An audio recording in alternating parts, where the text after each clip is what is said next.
Tonight, we're going to talk about something that sounds almost impossible, but it's real, and it's happening right now across the universe. Stars are eating their own planets, not in some metaphorical sense, not as a figure of speech. Entire worlds, some of them larger than Earth, are being physically consumed by the very stars they've orbited for billions of years, swallowed whole, dissolved into plasma, erased from existence. And here's what makes it personal. Our sun is going to do this too. Not tomorrow, not next century, but it will happen. The mechanism behind it is one of the most dramatic transformations in all of astrophysics. A process that turns a calm, stable star into a bloated monster hundreds of times its original size. And by the end of this, you're going to understand exactly how and why. Before we go any further, if you find this kind of deep exploration fascinating, a quick like or subscribe really helps the channel grow. It's a small thing for you, but it makes a huge difference for me. Now, let's begin. Let's start with the star you know best, the sun. You see it every day. You feel its warmth on your skin. It rises in the morning and sets in the evening. It seems constant and unchanging, the most reliable thing in your life. Your grandparents saw the same sun. Their grandparents saw the same sun. Go back 1,000 generations, and the sun looked exactly the same. It's easy to assume it's always been this way and always will be. But the sun is not eternal. It's a machine. An enormous, furious, unimaginably powerful machine that runs on fuel, and that fuel is running out. Not quickly. Not in any timescale you need to worry about personally. But it is running out. And when it does, the sun will transform into something almost unrecognizable. Something so large it will reach out across millions of miles of space and consume the planets closest to it. To understand how that happens, you first need to understand what a star actually is. Not in the poetic sense, not as a point of light or a symbol on a flag. You need to understand what it is physically, what it's made of, what holds it together, and what's happening inside it right now, at this very moment, as you listen to these words. A star is, at its most basic, an enormous ball of gas. Mostly hydrogen, the simplest and most abundant element in the universe. Hydrogen makes up about 73% of the sun's mass. Helium, the second lightest element, accounts for about 25%. Everything else, all the heavier elements like carbon, oxygen, nitrogen, iron, combined, makes up less than 2%. The sun is overwhelmingly made of the two simplest elements that exist. There's nothing exotic about its composition. Hydrogen and helium are everywhere in the universe. They were produced in the first few minutes after the Big Bang, and they've been the dominant ingredients of the cosmos ever since. What makes a star special is not what it's made of. It's what happens to that material under extreme conditions. The sun has a mass of about 1.99 times 10 to the 30th kilograms. Let me try to put that in perspective because numbers that large stop meaning anything to our brains. If you could somehow weigh the Earth and write that number down, you'd then need to multiply it by about 333,000 to get the sun's mass.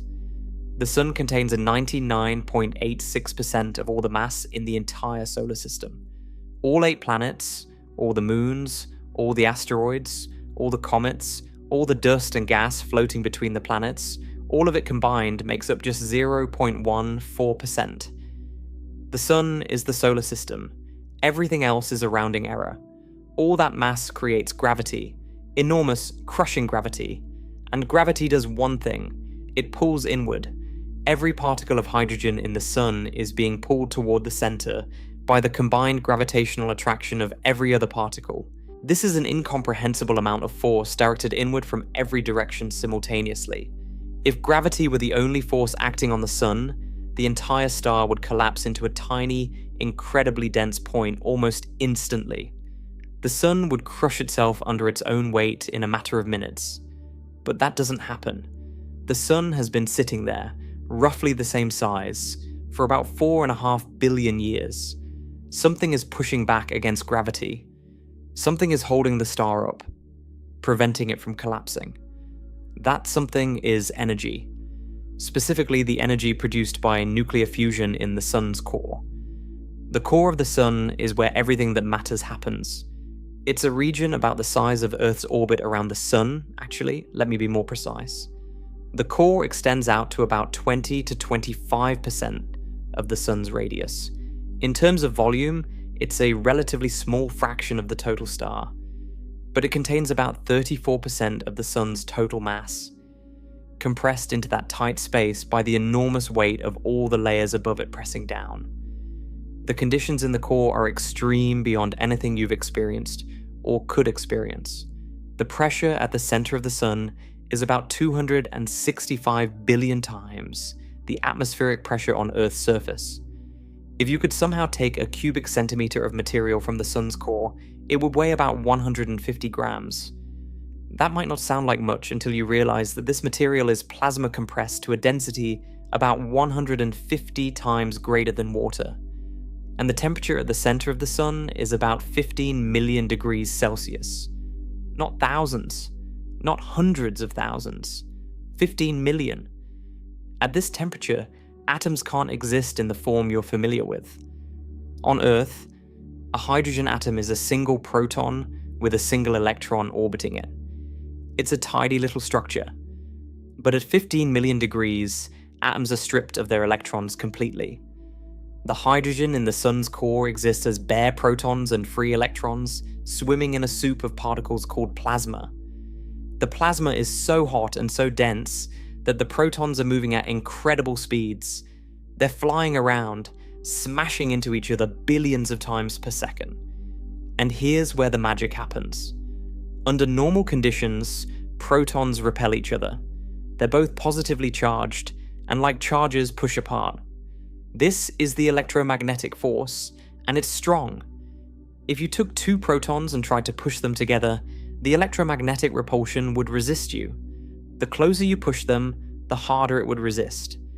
Under normal circumstances, you could never push two protons close enough together for anything interesting to happen. But in the core of the sun, conditions are not normal. The temperature is so extreme and the pressure is so crushing that protons are forced together at speeds and densities where something remarkable occurs. They get close enough for another force to take over. The strong nuclear force. This is one of the four fundamental forces of nature, and it operates only at incredibly short ranges, shorter than the diameter of an atomic nucleus. But within that tiny range, it's enormously powerful, far more powerful than the electromagnetic repulsion that was keeping the protons apart. When two protons are forced close enough together for the strong nuclear force to grab hold, they can fuse. They combine, merging into a heavier nucleus. This is nuclear fusion, and it's what powers every star in the universe. The specific process that powers the sun is called the proton-proton chain. It happens in several steps. First, two protons collide and fuse. During this fusion, one of the protons converts into a neutron through a process involving the weak nuclear force. The result is a nucleus of deuterium, which is a heavy form of hydrogen containing one proton and one neutron. A positron and a neutrino are released as byproducts. Then, the deuterium nucleus collides with another proton, fusing to create helium-3, a light isotope of helium with two protons and one neutron. A gamma-ray photon is released. Finally, two helium-3 nuclei collide and fuse, producing one nucleus of helium-4, the stable, common form of helium with two protons and two neutrons. Two excess protons are released back into the plasma, available to start the cycle again. The net result of this entire chain is that 4 hydrogen protons are converted into one helium-4 nucleus, plus energy. But here's the crucial detail.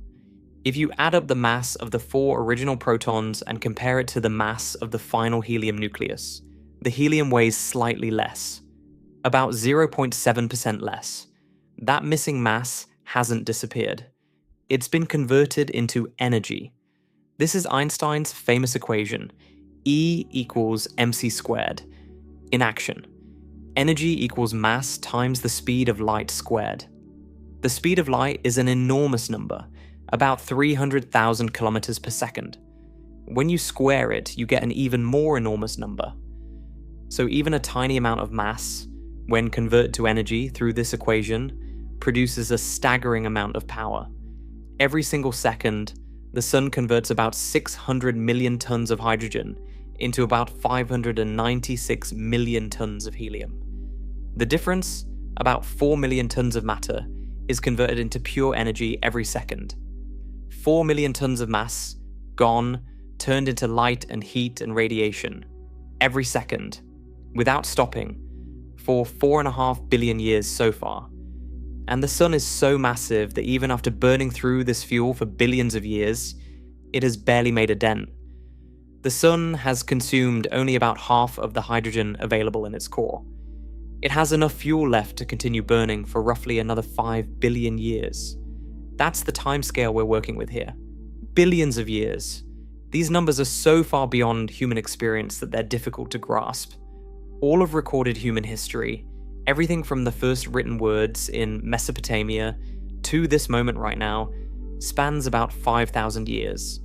The sun has been burning for roughly 1 million times longer than that. And it will continue burning for roughly another 1 million times longer than all of recorded human history. The energy produced by fusion in the core doesn't just sit there. It radiates outward. This is where the concept of hydrostatic equilibrium comes in. And this concept is absolutely critical to understanding everything that happens later. Hydrostatic equilibrium is the balance between two opposing forces. On one side, you have gravity, pulling everything inward, trying to collapse the star. On the other side, you have the outward pressure generated by the energy from fusion. This pressure takes several forms. There's thermal pressure from the heat of the gas itself. Hot gas expands and pushes outward. There's radiation pressure from the photons produced by fusion. Photons carry momentum, and as they stream outward from the core, they push on the material above them. Together, these outward forces exactly balance the inward pull of gravity. This balance is remarkably precise and self-regulating. If for some reason fusion increased slightly, producing more energy, the extra pressure would push the outer layers outward a tiny bit. The star would expand slightly, but as it expanded, the core would become slightly less compressed. The temperature and pressure would drop slightly, and fusion would slow down. Less energy, less outward pressure, and the star would contract back to its equilibrium size. Conversely, if fusion decreased slightly, there would be less outward pressure. Gravity would compress the star a bit, increasing the core temperature and pressure, which would increase the fusion rate. More energy, more pressure, and the star would push back out. It's a natural thermostat, a self-correcting mechanism that keeps the star stable for billions of years. This is why the sun looks the same today as it did 1 million years ago, and will look the same 1 million years from now. Hydrostatic equilibrium holds it in a steady state, constant, predictable, and reliable. The sun is not a bonfire that flickers and dances with every breeze. It's a precision engine governed by the fundamental forces of physics, held in perfect balance between gravity's desire to crush it and energy's desire to blow it apart. But you should understand something important about how that energy gets from the core to the surface, because it's not instant. It's not even fast. The photons produced in the core, those gamma rays released during fusion, don't just shoot straight out of the sun. They can't. The sun's interior is incredibly dense. Those photons immediately collide with particles in the surrounding plasma. They're absorbed and re-emitted in a random direction. Then they collide with another particle, absorbed and re-emitted again. This process repeats trillions upon trillions of times. The photon bounces around in a random walk, zigzagging through the dense material of the sun's interior, gaining a tiny bit of distance with each step, but losing it with the next. This region of the sun, From the core outward to about 70% of the sun's radius is called the radiative zone. Energy moves through it by this slow, tortuous process of absorption and re-emission. How long does it take for energy produced in the core to reach the surface? Estimates vary, but the most widely cited figure is about 170,000 years. Some calculations suggest it could be as long as 1,000,000 years. Think about that. A photon created in the core of the sun right now, at this very moment, will not reach the surface for roughly 100,000 to 1,000,000 years. The light warming your face today was generated in the sun's core long before modern humans existed. When that energy was first produced, Neanderthals may have still walked the earth. Woolly mammoths roamed the northern continents. The energy spent eons bouncing through the sun's interior before finally reaching the surface and streaming outward at the speed of light, crossing the 93 million miles to Earth in just 8 minutes and 20 seconds. Above the radiative zone is the convective zone, which extends from about 70% of the sun's radius to the surface. Here, the physics changes. Instead of energy moving by radiation, bouncing photon by photon, it moves by convection. Hot plasma rises toward the surface, carrying energy with it. When it reaches the surface, it radiates that energy into space as light and heat, then cools and sinks back down. This creates enormous circulation cells, rivers of plasma flowing upward and downward. You can actually see evidence of this convection on the sun's surface. If you look at the sun through a properly filtered telescope, you'll see a granular pattern covering the entire surface. Each granule is the top of a convective cell, a column of hot plasma rising from deeper in the sun. The bright center of each granule is where the hot plasma reaches the surface. The darker edges are where the cooled plasma sinks back down. Each granule is about 1,000 kilometers across, roughly the size of a large country on Earth, and the entire surface is covered with them. Millions of these churning, bubbling cells, constantly cycling hot material from below. The surface of the sun, what we see when we look at it, is called the photosphere. This is where photons finally escape into space. The photosphere has a temperature of about 5,500 degrees Celsius. That sounds incredibly hot, and it is by everyday standards, but compared to the 15 million degrees in the core, the surface is relatively cool. This temperature is what gives the sun its yellow-white color. Hotter stars appear blue or blue-white. Cooler stars appear orange or red. The sun sits in the middle, a yellow star, sometimes classified as a yellow dwarf. Above the photosphere are the sun's outer atmospheric layers, the chromosphere and the corona. The corona is actually much hotter than the photosphere, reaching temperatures of 1 to 3 million degrees Celsius. Why the outer atmosphere is hotter than the surface is still one of the open questions in solar physics, though magnetic field interactions are believed to play a major role. The sun also has a magnetic field generated by the motion of charged plasma in its interior. This magnetic field is complex and dynamic. It flips polarity roughly every 11 years, driving the solar cycle. During periods of high solar activity called solar maximum, the sun produces more sunspots, solar flares, and coronal mass ejections. During solar minimum, the sun is quieter. But through all of this, the fundamental engine, hydrogen fusing into helium in the core, keeps running steadily. Now, here's the thing that matters most for our story. The sun is currently in the most stable phase of its life. Astronomers call this the main sequence. A main sequence star is one that's fusing hydrogen into helium in its core and maintaining hydrostatic equilibrium. This is the longest phase of any star's life. For a star like the Sun, the main sequence phase lasts about 10 billion years. The Sun is roughly 4.5 billion years old, so it's about halfway through.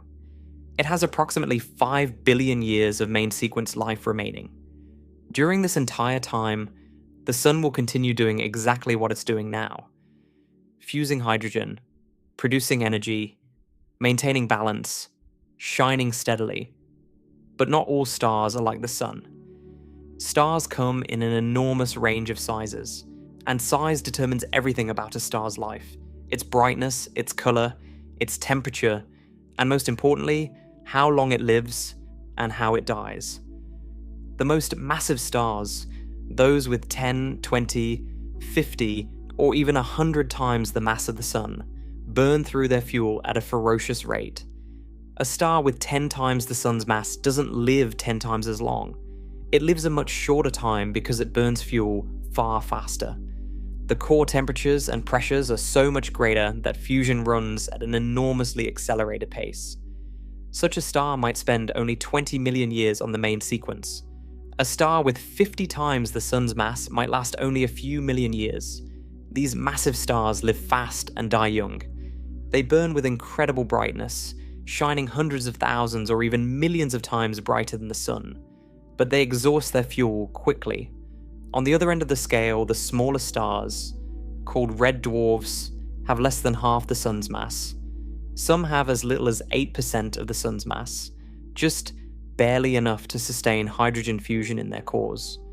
Below that threshold, you get brown dwarfs, failed stars that never achieved the temperatures and pressures needed to ignite sustained hydrogen fusion. They glow dimly from leftover gravitational contraction, but never truly shine. Red dwarfs that do cross that threshold burn their fuel incredibly slowly. A red dwarf with about 10% of the Sun's mass might remain on the main sequence for trillions of years. Not billions, trillions. The universe is only about 13.8 billion years old. No red dwarf that has ever formed anywhere in the universe has had time to leave the main sequence yet. Every red dwarf ever born is still in its stable hydrogen burning phase. Not a single one has died of old age. They simply haven't had enough time. Red dwarfs are also by far the most common type of star in the galaxy, making up roughly 70% of all stars. Most of the stars in the Milky Way are these small, dim, patient burners that will outlive everything else in the cosmos by an almost absurd margin. The Sun sits in the middle of this range. Not the most massive, not the least. Not the brightest, not the dimmest. Not the shortest lived, not the longest. It's a thoroughly ordinary star, average in almost every measurable way.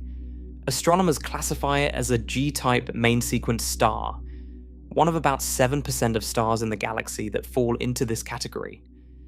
And that ordinariness is actually important for life. A massive star burns out too quickly for complex life to evolve on any planets orbiting it. Life on Earth took about 4 billion years to produce intelligence. A star with 10 times the Sun's mass would have exhausted its fuel and exploded long before that. You'd have a dead stellar remnant surrounded by irradiated debris while the first microbes on your planet were still figuring out photosynthesis. A red dwarf might last long enough, but red dwarfs present their own challenges. They're so dim that any habitable planet would need to orbit extremely close, likely within a few million miles, where it would almost certainly become tidally locked, with one side permanently facing the star in eternal daylight, and the other in permanent frozen darkness. Red dwarfs are also prone to violent flares that could strip away a planet's atmosphere in a single event. The Sun's middling nature, its averageness, may be precisely what made life possible here. But there's a subtle change happening right now, even during this stable main sequence phase, that most people don't know about. The Sun is slowly getting brighter. As hydrogen in the core is converted to helium, the core's composition changes. Helium nuclei are heavier than hydrogen nuclei. They take up slightly less space for the same mass. This means the core very gradually contracts over time, becoming slightly denser and slightly hotter. A hotter core fuses hydrogen faster, producing more energy. The Sun today is about 30% brighter than it was when it first formed 4.5 billion years ago. In another billion years, it will be roughly 10% brighter than it is today. This increasing brightness will have consequences for Earth long before the Sun ever becomes a red giant. The slow, steady brightening on the main sequence will begin to make Earth uninhabitable while the Sun is still a perfectly normal star. The implications of that are more unsettling than most people realize. But the real transformation, the dramatic one, the one that will reshape the entire inner solar system, doesn't happen until the hydrogen in the core runs out. For billions of years, hydrostatic equilibrium has held the sun in balance, gravity pulling in, fusion pushing out, a perfect, self-regulating system. But that system depends on one thing: fuel. As long as there's hydrogen in the core to fuse, the engine runs, the balance holds, the star remains stable. But hydrogen is finite.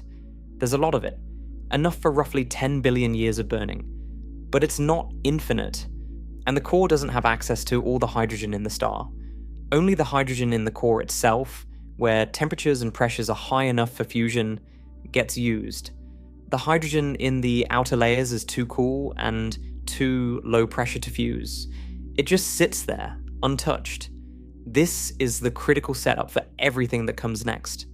Right now, at this moment, the sun is in perfect balance. Gravity pulls inward. Fusion pushes outward.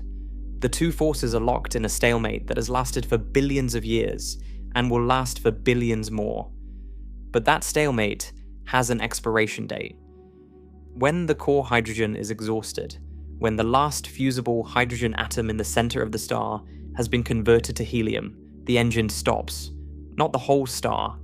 The outer layers are still there, still hot, still glowing. But the engine that was pushing back against gravity, the engine that maintained the balance for billions of years, goes quiet. And gravity, which has been patiently pulling inward this entire time, held at bay by the outward pressure of fusion, suddenly finds itself unopposed. The delicate balance that held for billions of years breaks.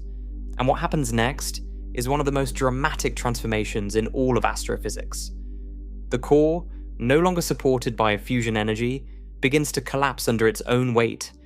The outer layers, pushed by a new and furious source of energy we haven't discussed yet, begin to expand outward. The star swells. It grows. It keeps growing. And the worlds that have been peacefully orbiting this calm, stable star for billions of years suddenly find themselves in the path of something enormous, something hot, something that is reaching out toward them across millions of miles of space. The star is becoming a red giant, and everything in its neighborhood is about to change forever. So the engine stops.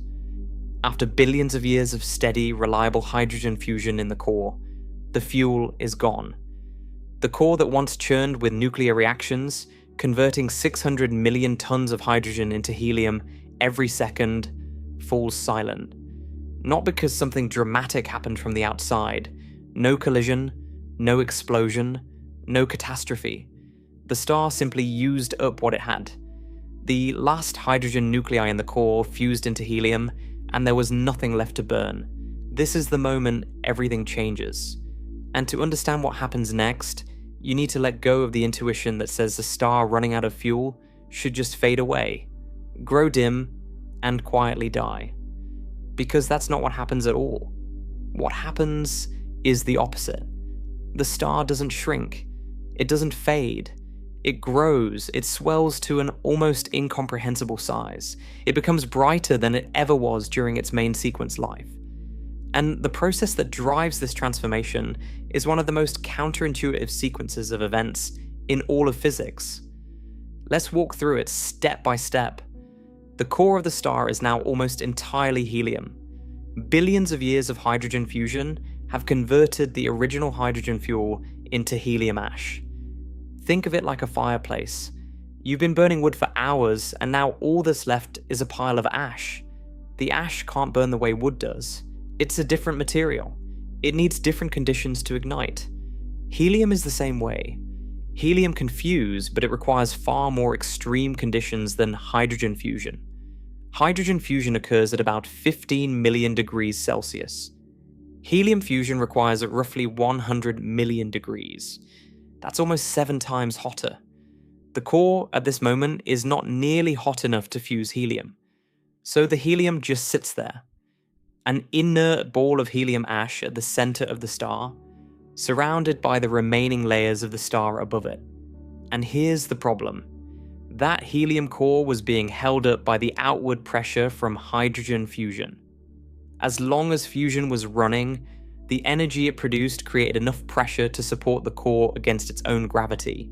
Now that fusion has stopped in the core, that support vanishes. Gravity takes over.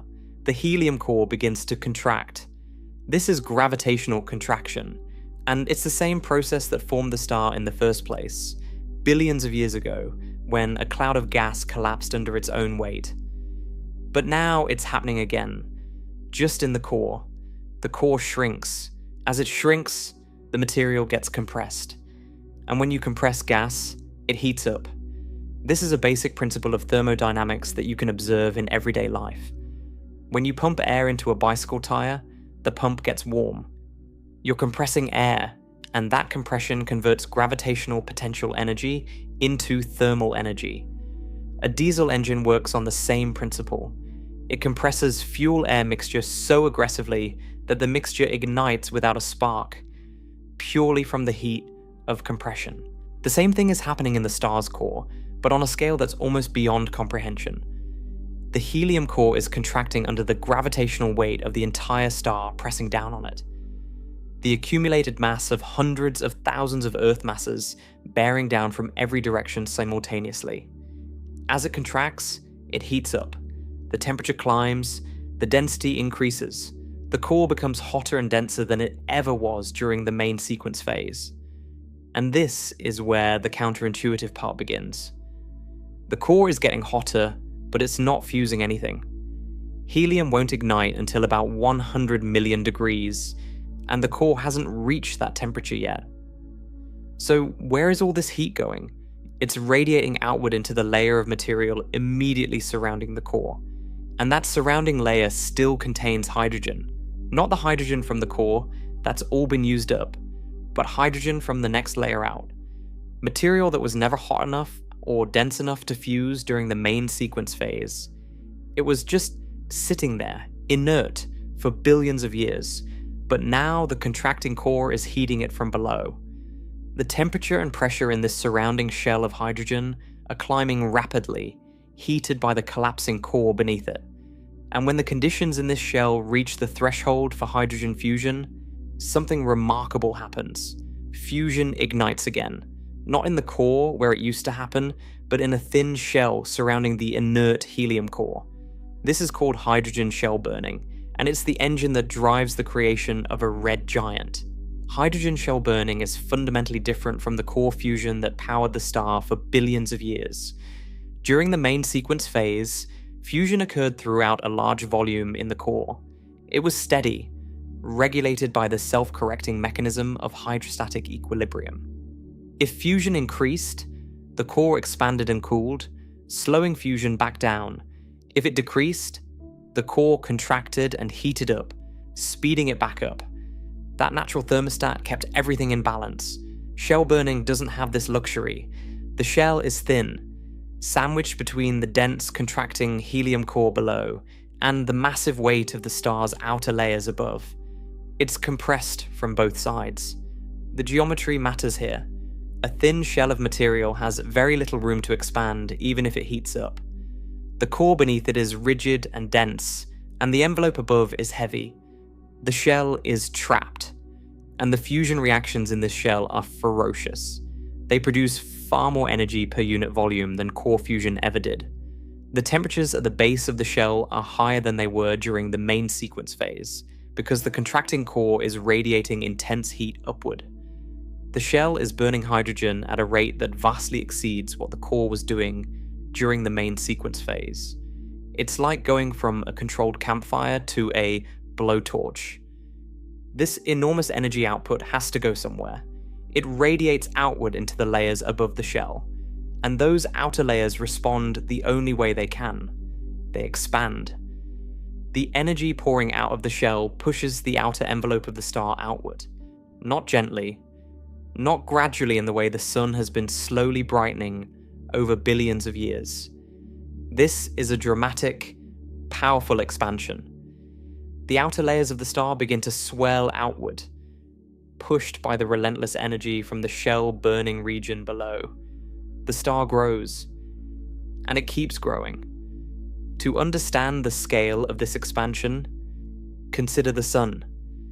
Right now, The Sun has a radius of about 696,000 kilometers. That's already enormous by human standards. You could line up about 109 Earths across the Sun's diameter. But when the Sun eventually becomes a red giant, its radius will expand to roughly 150 to 200 times its current size. That means the Sun's outer edge will extend outward to somewhere around the current orbit of Earth, possibly beyond it. A star that currently fits comfortably inside Mercury's orbit will swell until it approaches or exceeds the distance from Earth to the Sun. This is not a small change. This is a transformation so dramatic that it fundamentally reshapes the entire inner solar system. And the Sun is a modest star. More massive stars expand even further. A star with a few times the Sun's mass can expand to several hundred times the Sun's current radius. Some of the largest red giants and red supergiants have radii exceeding 1,000 times the Sun's. If you placed one of these stars where the Sun is, its surface would extend past the orbit of Jupiter. The expansion is staggering, but here's something that confuses people. If the star is producing more energy than before, if the shell burning is more intense than the core burning ever was, shouldn't the star be hotter? Shouldn't the surface be blindingly bright and incredibly hot? The answer is no, and the reason is geometry. When the outer layers expand, the surface area of the star increases enormously. Surface area scales with the square of the radius. So if the star's radius increases by a factor of 100, its surface area increases by a factor of 10,000. If the radius increases by a factor of 200, the surface area increases by a factor of 40,000. The total energy output of the star does increase significantly during the red giant phase. A red giant sun will be roughly 2,000 to 3,000 times more luminous than the Sun is today. That's a huge increase, but that energy is now being radiated from a surface that's tens of thousands of times larger. The energy is spread across an enormously greater area.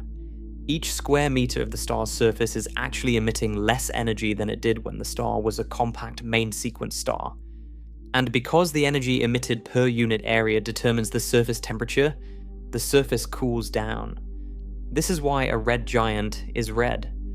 The surface temperature drops from the Sun's current 5,500 degrees Celsius to roughly 3,000 to 4,000 degrees.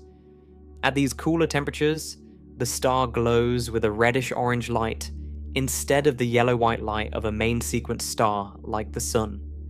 The color of a star is directly determined by its surface temperature. Blue stars are the hottest, with surface temperatures of 20,000 degrees or more. White stars are slightly cooler. Yellow stars like the Sun are in the middle. Orange and red stars are the coolest. A red giant, despite being far more luminous than it was on the main sequence, has a cooler surface because that luminosity is spread across a vastly larger area. The name tells the story. Red because the surface is cool.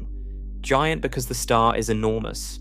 If you could somehow stand at a safe distance and look at a red giant, it would appear enormous in the sky. A vast bloated sphere glowing with a deep orange-red light. It would look nothing like the compact, brilliant yellow-white star it once was. The transformation is complete. A different size, a different color, a different kind of star entirely. So let's put this all together. The core runs out of hydrogen. It contracts under gravity, heating up as it compresses. This heat ignites hydrogen fusion in a shell around the core. The shell burning produces enormous energy that pushes the outer layers outward. The star expands dramatically. The expanding surface cools because the energy is spread over a much larger area. The star becomes a red giant, huge, luminous, but with a cool, reddish surface. This is the fundamental mechanism. Core contraction drives shell burning, which drives envelope expansion. It's a chain of cause and effect that transforms a stable, modest star into a bloated giant. But the story doesn't stop there. The helium core is still contracting. It's still getting hotter and denser, and eventually it reaches a critical threshold. For a star like the Sun, what happens next is one of the most violent events in stellar physics, even though it's completely invisible from the outside. As the helium core contracts and heats up, the conditions inside it become increasingly extreme. The density climbs to extraordinary levels. In a star like the Sun, the helium core becomes so dense that it enters a state called electron degeneracy. This is a quantum mechanical effect that's completely unlike anything in everyday experience. Normally, when you heat gas, it expands. That's how the self-regulating thermostat worked during the main sequence.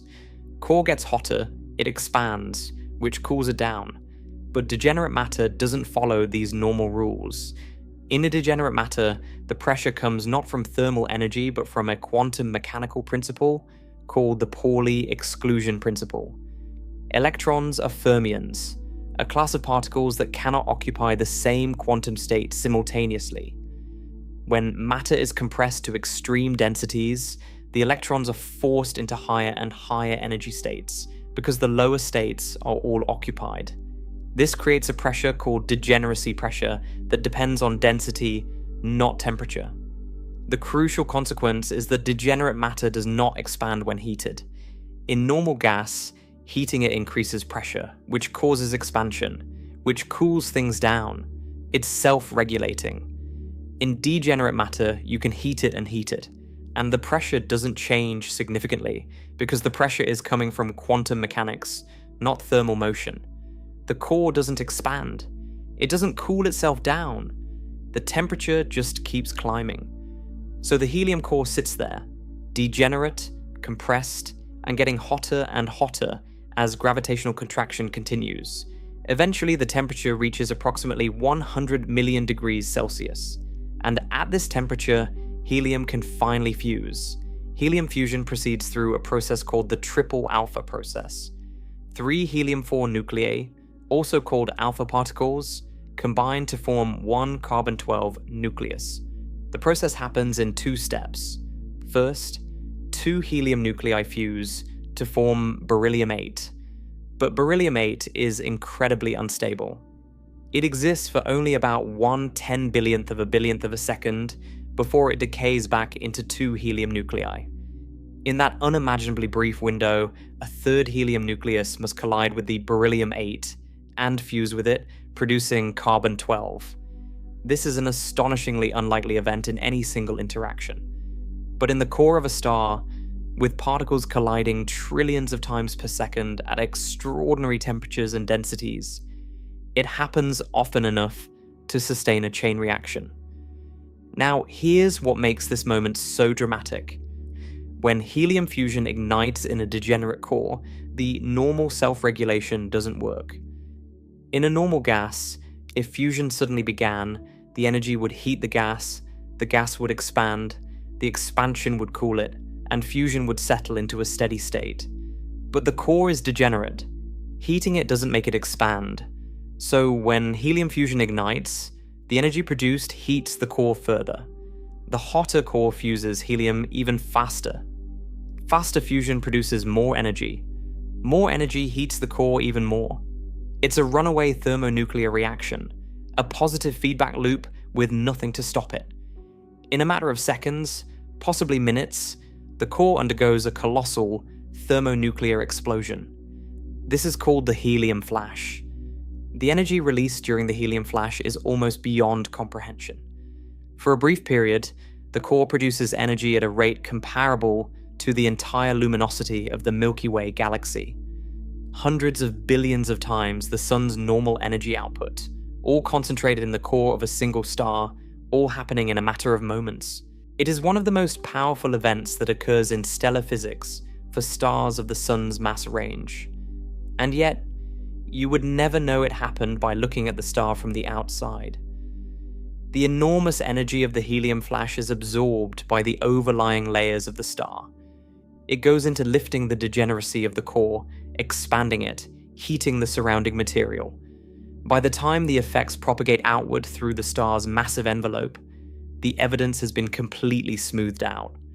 The surface shows no visible sign of the cataclysm that just occurred deep inside. The star's outward appearance barely changes, but internally everything is different now. The helium flash breaks the degeneracy of the core. The enormous energy released finally causes the core to expand, relieving the extreme density that created the degenerate conditions. The temperature and density adjust, and helium fusion settles into a steady, self-regulating process, much like hydrogen fusion on the main sequence, but at far higher temperatures. The star has now entered a new phase of its life, fusing helium into carbon in its core through the triple alpha process, while still burning hydrogen in a shell around the core. This phase is called the horizontal branch for stars in globular clusters, or more generally, the helium-burning phase. The star actually shrinks somewhat compared to its maximum red giant size. It becomes somewhat hotter at the surface and somewhat less luminous. It's as if the star has partially recovered, found a new equilibrium, a new balance. But this recovery is temporary, and it won't last nearly as long as the main sequence phase did. Helium burning is far less efficient than hydrogen burning. The triple alpha process converts a smaller fraction of mass into energy than the proton-proton chain does. And helium burning occurs at much higher temperatures, meaning the fuel is consumed faster. A star like the Sun will spend only about 100 million years in the helium-burning phase. Compare that to the roughly 10 billion years it spent on the main sequence burning hydrogen. The helium-burning phase is about 1% as long. It's a brief interlude, cosmically speaking. During helium burning, carbon accumulates in the core, just as helium accumulated during the main sequence phase. Some of the carbon fuses further with additional helium nuclei to produce oxygen-16. So the core gradually fills with carbon and oxygen, and eventually, inevitably, the helium in the core is exhausted. History repeats itself. The core, now made of carbon and oxygen, can no longer sustain fusion. For a star like the Sun, the temperatures required to fuse carbon are roughly 500 million to 1 billion degrees Celsius. The Sun's core will never reach these temperatures. It simply doesn't have enough mass to generate the gravitational compression needed. The carbon-oxygen core is the end of the line for fusion in a solar mass star. What happens is structurally similar to what happened when the hydrogen ran out, but more extreme. The carbon-oxygen core contracts. It heats the surrounding layers. Helium fusion ignites in a shell around the core, and hydrogen fusion continues in a shell farther out. The star now has two burning shells, one fusing helium and one fusing hydrogen, surrounding an inert carbon-oxygen core that will never ignite. It's like a layered engine, with different nuclear reactions running at different depths, each producing energy, each contributing to the outward pressure that pushes the envelope farther and farther from the core. The energy output increases dramatically. The outer layers expand again, even farther than before. The star enters what astronomers call the asymptotic giant branch, or AGB phase. This is the second ascent up the giant branch, and the star becomes even larger and more luminous than it was during the first red giant phase. A Sun-like star on the AGB can reach luminosities of several thousand times the Sun's current output, and its radius can extend even farther into the solar system than it did during the first red giant ascent. During the AGB phase, the star becomes structurally unstable in ways it never was before. The two burning shells don't operate smoothly. They interact with each other in complex ways. The helium-burning shell is particularly problematic. It tends to burn unsteadily, going through periodic bursts of intense fusion called thermal pulses. During a thermal pulse, the helium shell ignites vigorously, producing a sudden surge of energy. This energy drives convection in the layers above, dredging up material from deep inside the star and mixing it to the surface. These thermal pulses occur roughly every 10,000 to 100,000 years, and each one makes the star temporarily brighter and larger before it settles back down. The star also begins to lose mass at a prodigious rate during the AGB phase. During the main sequence phase, the Sun loses mass through the solar wind at a rate of about 2 to 3 times 10 to the negative 14th solar masses per year. That's an incredibly tiny amount. Over the Sun's entire main sequence lifetime, it will lose less than 0.1% of its mass through the solar wind. But during the AGB phase, mass loss increases by a factor of 1 million or more. The star sheds its outer layers into space through powerful stellar winds, driven by radiation pressure and pulsations. The outer layers of an AGB star are so loosely bound, so far from the core, that they're barely held on by gravity. Think about it. The surface of the star might be 100 or 200 times farther from the core than it was on the main sequence. At that distance, the gravitational pull is far weaker. The escape velocity is lower. The outer atmosphere is tenuously held, like fog clinging to a hilltop. The radiation pouring out from the burning shells pushes on dust grains that form in the cool outer atmosphere. Those dust grains drag gas with them, creating a dense, slow wind that carries stellar material away from the star at speeds of about 10 to 30 kilometers per second. Over the course of the AGB phase, which lasts perhaps a million years or so, the star can lose 30 to 50% of its total mass. Some of this material forms a shell of gas and dust surrounding the star, expanding slowly outward into interstellar space. This is the material that will eventually become a planetary nebula, one of the most beautiful and important stages in the death of a star. The AGB star is also pulsating. The outer layers expand and contract in a regular rhythm, driven by the same kind of instability that causes a pot of water to boil unevenly.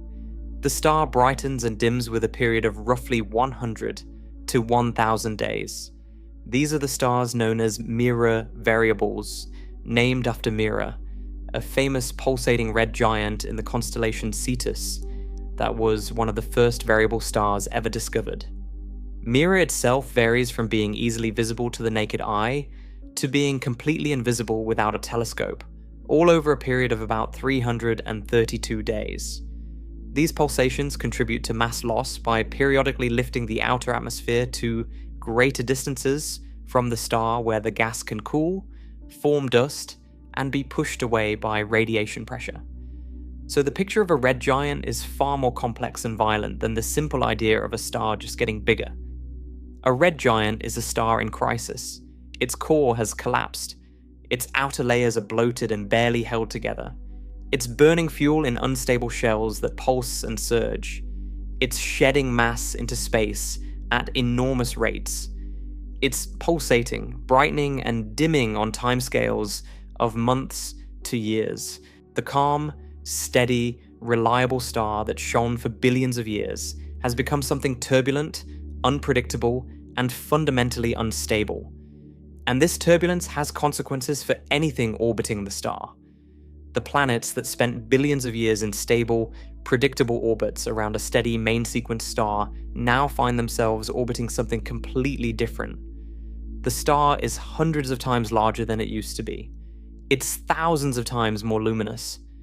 It's shedding mass, which changes the gravitational dynamics of the entire system. It's blasting radiation and stellar wind outward at rates that dwarf anything it produced before. For the innermost planets, the ones closest to the star, the expanding envelope is approaching them, moving outward, getting closer with each passing millennium. And for some of those worlds, the star's surface will eventually reach them. The envelope will overtake them. They will find themselves not orbiting a star, but inside one, surrounded by hot, dense stellar plasma, experiencing drag, losing orbital energy, spiraling inward, being consumed. This is what it means for a star to swallow a world.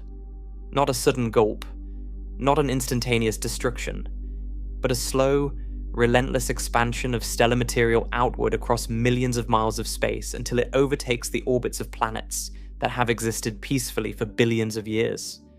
The star doesn't reach out and grab them. It simply grows until they're inside it. And once they're inside, there's no escape. The hot, dense plasma surrounding them creates friction, drag that bleeds away their orbital energy. Their orbits decay. They spiral deeper and deeper into the star, heated beyond anything their surfaces were ever designed to withstand, until they're vaporized completely. Their material, the iron and silicon and an oxygen that made up rocky worlds, the hydrogen and helium that made up gas giants, all of it is dissolved into the star's envelope, mixed in with the stellar plasma, indistinguishable from the star itself. The planet ceases to exist as a separate object. It becomes part of the star that once nurtured it. And this process isn't theoretical. It isn't speculation or a computer model running on some distant server. It's happening right now, across the galaxy, to real stars and real planets.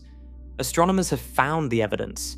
They've detected the chemical fingerprints of devoured worlds in the atmospheres of evolved stars. They've observed planets in impossibly close orbits around red giants. Worlds that are spiraling inward, doomed to be consumed within thousands or millions of years. The universe is full of stars that have eaten their planets. And in about 5 billion years, our sun will join them. So now you understand the mechanism. A star exhausts its core hydrogen. The core contracts. Shell burning ignites. The outer layers swell outward to hundreds of times the star's original size.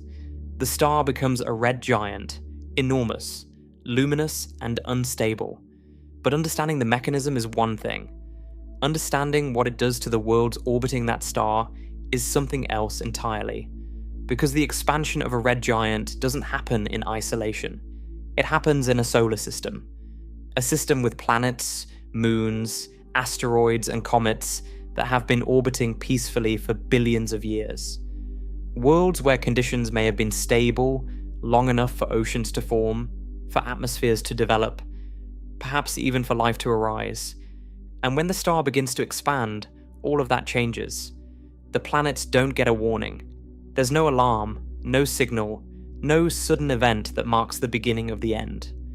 The transformation is gradual on human timescales, but relentless on cosmic ones. And depending on how close a planet orbits, the consequences range from severe to absolute.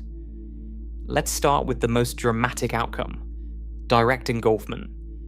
This is what happens to a planet that finds itself inside the expanding stellar envelope. And to understand what this means physically, you need to appreciate what the outer layers of a red giant actually are. The envelope of a red giant is not like the surface of the sun as we know it today. The sun's photosphere is relatively well defined. There's a clear boundary where the density drops off sharply and space begins. A red giant doesn't have such a clean edge. Its outer atmosphere is diffuse, extended, and gradually fades into the surrounding space. The density at the surface of a red giant is incredibly low by terrestrial standards, far lower than the best vacuum we can create in a laboratory on Earth. But it's not nothing. It's thin gas, plasma really, and it extends outward for tens of millions or hundreds of millions of kilometers. As a planet's orbit carries it into this expanding envelope, it doesn't hit a wall. It enters a gradually thickening fog of stellar material. At first, the outermost wisps of the star's atmosphere barely touch the planet. The density is so low that the effects are minimal. But as the star continues to expand, or as the planet's orbit carries it deeper into the envelope, the density increases.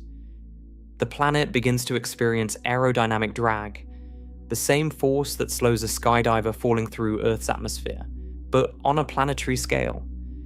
The planet is moving through stellar plasma at orbital velocity, which for a planet at roughly Earth's distance from a sun-like star is about 30 kilometers per second.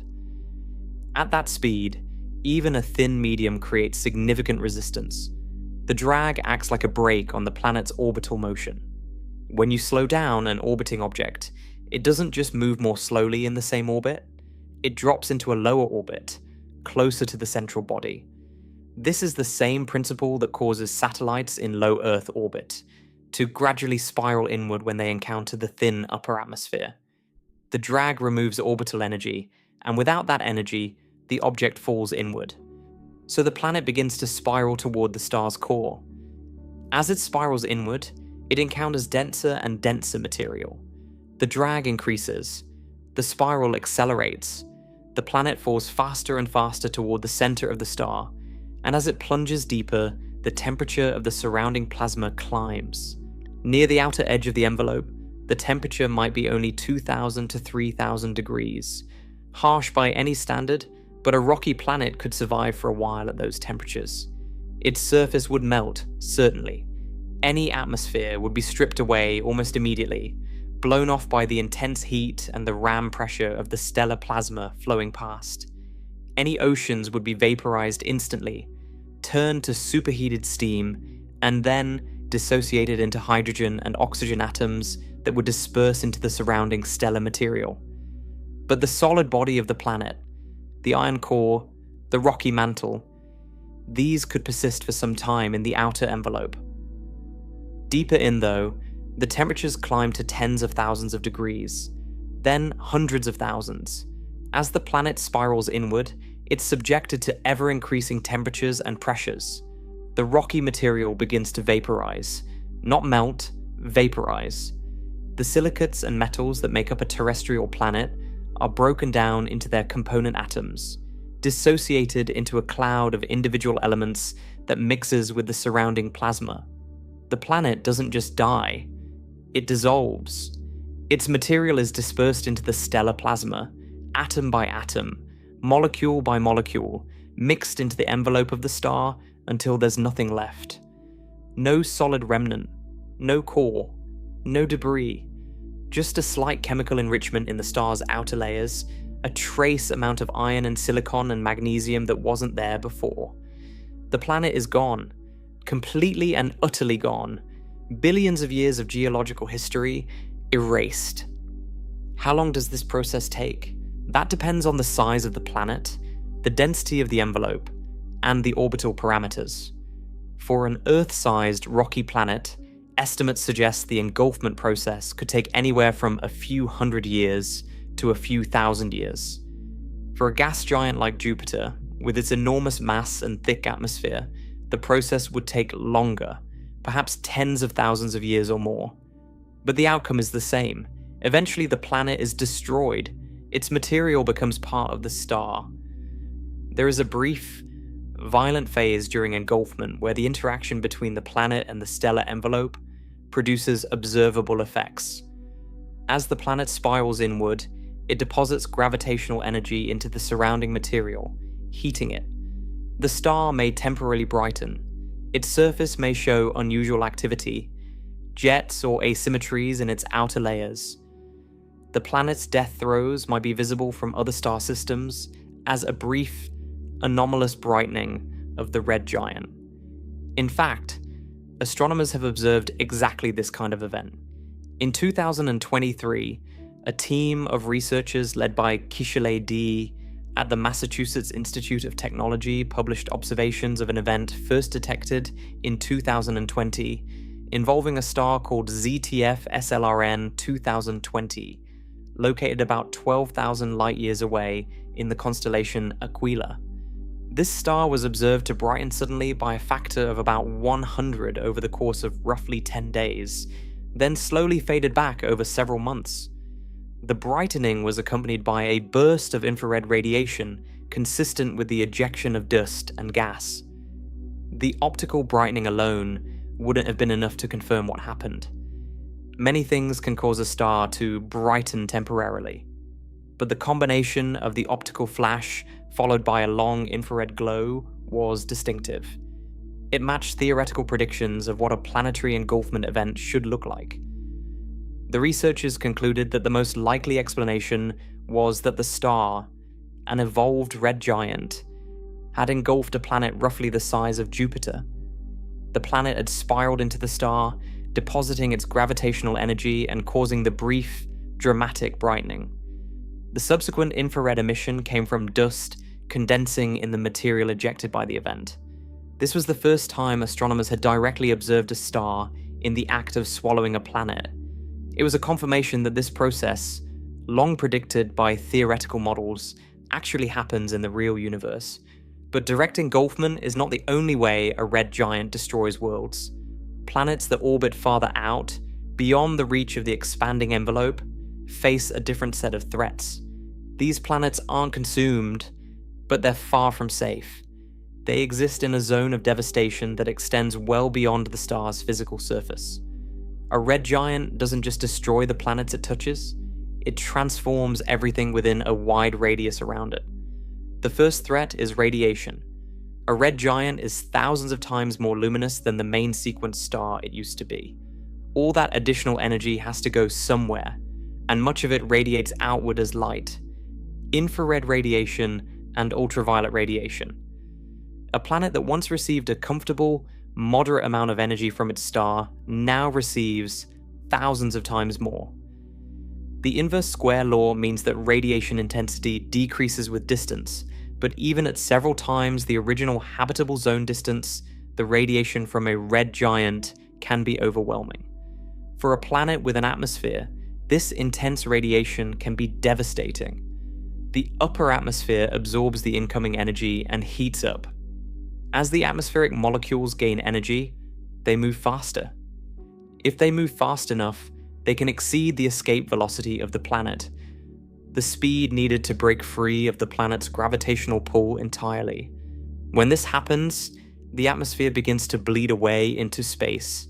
This process is called atmospheric stripping or hydrodynamic escape. It's not a gentle process. Under intense stellar radiation, a planet can lose its atmosphere at a rate of millions of tons per second.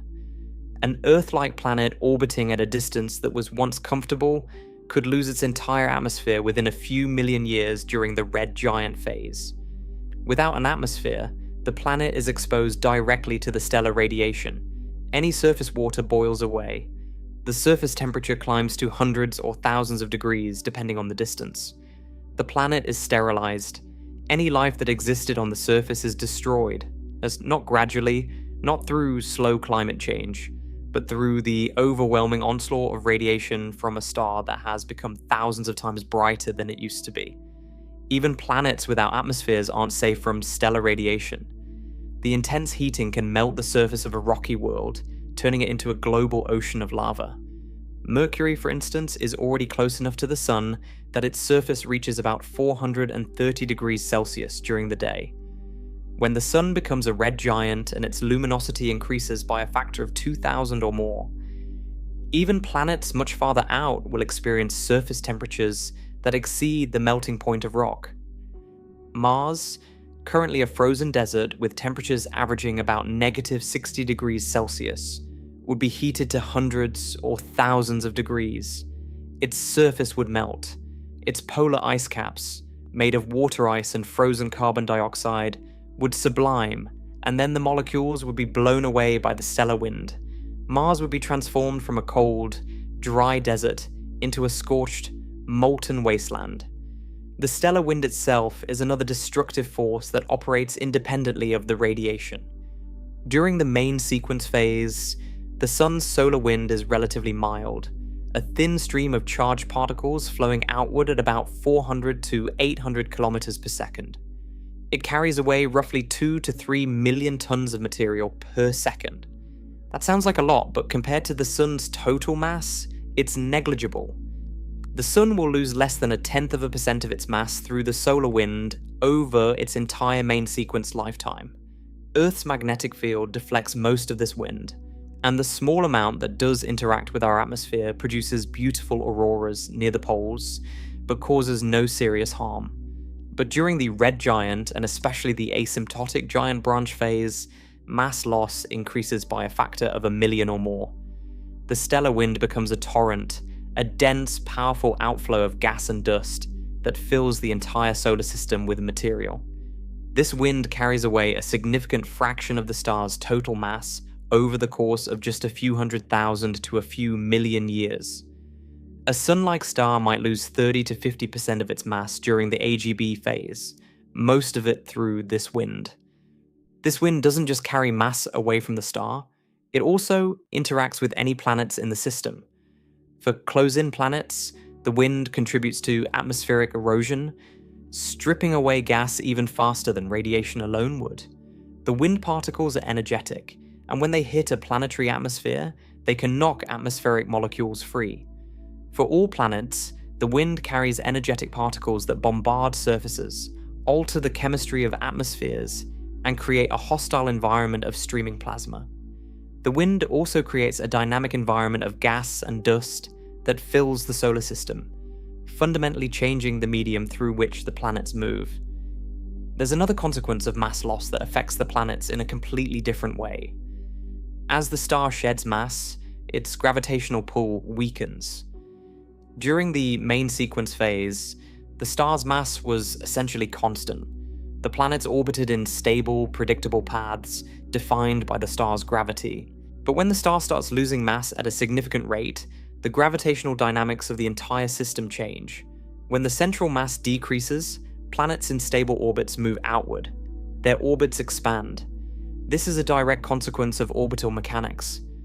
A planet's orbit is determined by the balance between its velocity and the gravitational pull of the star. If you reduce the gravitational pull without changing the planet's velocity, the planet moves to a larger orbit. The relationship is inversely proportional to the remaining mass. If the star loses 30% of its mass, a planet's orbital radius increases by roughly 40%, because the orbit scales with the original mass divided by whatever mass remains. So a planet orbiting at 1 astronomical unit would drift outward to about 1.4 astronomical units. If the star loses half its mass, the orbit roughly doubles. This means that as the red giant loses mass, the outer planets drift farther from the star. For some planets, this migration outward could actually save them from engulfment. The expanding stellar envelope is reaching outward, but the planet's orbit is also expanding outward. It becomes a race between the star's expansion and the planet's orbital migration. The outcome depends on timing. If the star loses most of its mass early in the red giant phase, before the envelope has fully expanded, the planet gets a head start. Its orbit retreats outward before the envelope arrives. But if the mass loss happens mostly later, during the AGB phase, after the star has already reached enormous size, then the envelope may overtake the planet before the orbit has had time to expand sufficiently. The race is real, and for planets near the boundary, the margin between survival and destruction can be razor thin. In some cases, the planet wins. It drifts far enough out that the stellar envelope never quite catches it. In other cases, the star wins, expanding faster than the orbit can retreat. But mass loss doesn't just push orbits outward uniformly. It can also destabilize the entire planetary system. This is a subtler but equally devastating consequence of the red giant phase. During the main sequence phase, the planets in a system typically settle into stable resonances and orbital configurations over billions of years. Gravitational interactions between planets push and pull them into arrangements where their orbits don't interfere with each other. These configurations are delicately tuned to the star's mass, like a musical instrument tuned to a specific frequency. When that mass changes significantly, the tuning is ruined.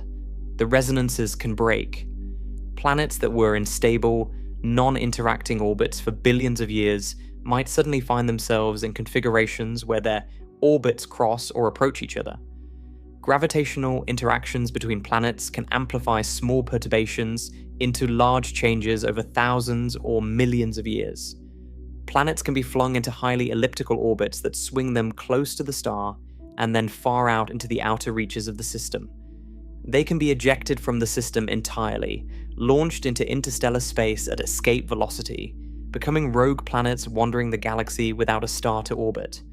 Or they can be sent inward toward the star on collision courses that end in engulfment. This is called tidal disruption of the orbital system, and it means that even planets far from the expanding stellar envelope might not survive the red giant phase. Simulations of planetary system evolution during the red giant phase consistently show that inner planetary systems are frequently disrupted. Planets can swap positions. They can collide with each other. They can be scattered in essentially random directions. The orderly, stable solar system that existed for billions of years can be reduced to chaos in a relatively short time as the star evolves off the main sequence. Tidal forces also play a role, particularly for planets close to the red giant. A red giant is not only larger than a main sequence star, but because its mass is distributed over a much larger volume, the tidal effects on nearby objects can be significant. Tidal forces arise because gravity is stronger on the side of a planet closer to the star than on the far side. This difference in gravitational pull stretches the planet. For planets very close to the red giant, the tidal forces can be strong enough to heat the planet's interior through tidal flexing, the same process that heats Jupiter's moon Io and drives its extreme volcanism. In extreme cases, if a planet is close enough, tidal forces can exceed the planet's own self-gravity, the force holding it together, and the planet can be torn apart. This would create a ring or disk of debris around the star, material that would eventually be consumed by the expanding envelope or blown away by the stellar wind. This tidal disruption limit, called the Roche limit, depends on the densities of both the star and the planet. For a red giant with its extremely low average density, the Roche limit for a rocky planet is actually well inside the star's surface. So tidal disruption of intact planets by a red giant is less likely than direct engulfment.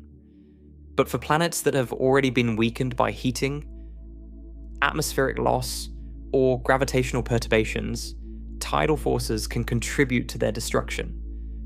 Now, astronomers haven't just theorized about all of this.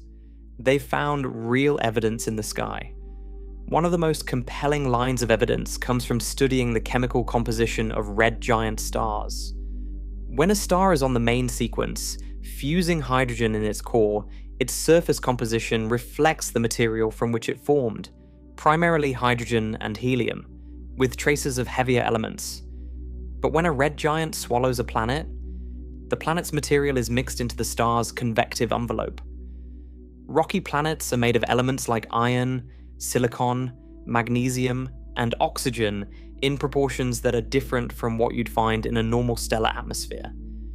If a red giant has recently consumed a rocky planet, its surface should show an enrichment in these elements, a chemical fingerprint of the devoured world.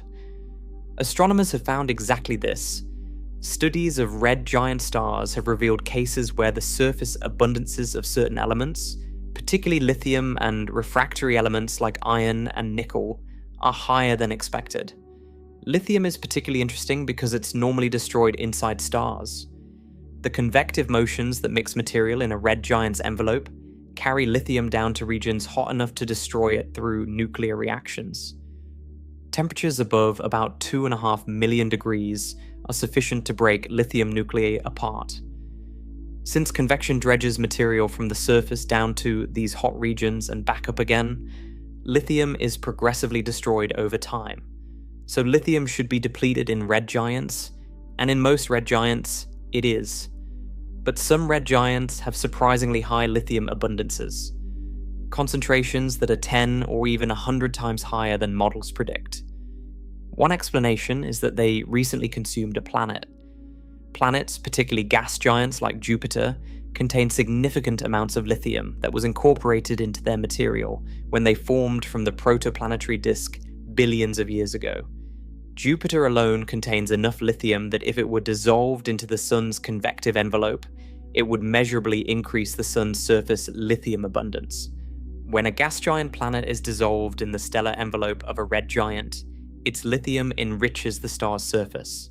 This lithium enrichment has been observed in a number of red giant stars. And while there are other possible explanations involving internal stellar processes, planetary engulfment is one of the leading candidates, and in some cases, the most compelling one. Another line of evidence comes from the orbits of planets found around red giant stars. Over the past 2 decades, astronomers have discovered hundreds of exoplanets orbiting giant stars. These observations have revealed a striking pattern. Very few giant stars have planets in close orbits.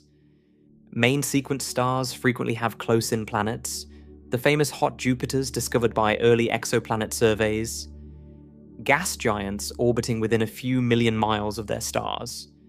But around giant and subgiant stars, these close-in planets are almost entirely absent. The most straightforward explanation is that the planets were there, but the star consumed them as it expanded. The close-in planets that once orbited these stars have been engulfed. They no longer exist. Only planets in wider orbits, farther from the star, have survived. This isn't proof in the absolute sense.